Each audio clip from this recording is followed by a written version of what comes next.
Inihayag naman ng Commission on Elections na kasulukuyang nasa bidding process ang ahensya para sa panibagong mga precinct count optical scanners o PICOS machines. Si George Bandola ang ating tagapagbalita.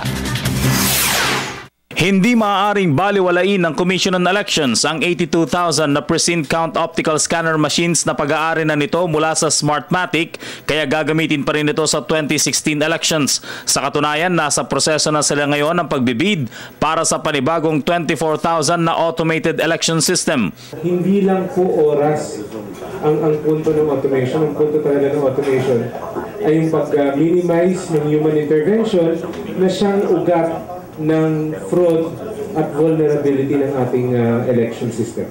Sa kabila ng panawagan ng grupong Citizens for Clean and Credible Elections o C3E, hindi blacklisted ang Smartmatic at maaari pa silang lumahok sa future bidding ng COMELEC.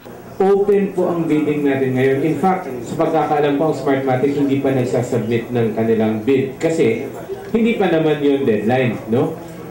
In fact, just this morning, kagabi actually, naglabas kami ng bid bulletin number 2 na sagot sa mga kasagutan ng iba't ibang mga potential bidders. Ulitin ko lang po, right now, ang meron tayo interested parties lamang, potential bidders, wala pang actual bidders. By December 4, magsasubmit sila ng kanilang mga technical proposal and doon natin makikita kung ano yung mga ino-offer nila. And at this point, wala din kaming, hindi din kumbaga sa amin, we don't treat it as a foregone conclusion or a done deal kasi nga dadaan muna talaga tayo dito sa bidding natin. Kasama Smartmatic po, hindi naman sila blacklisted. Hinamon naman ng Smartmatic ang sinuman na maglabas ng pruebang nahack nga o nadaya ang resulta ng anumang election results ng mga PICOS sa nakalipas na 2 national elections. Paniwala nito, nais lang bumalik sa manual elections at makapandaya ang mga taong nasa likod ng C3E. But I think you should dig a little bit deeper about the reasons. Why is this person saying this? What could be their interest? Also, follow the money. Who is funding this?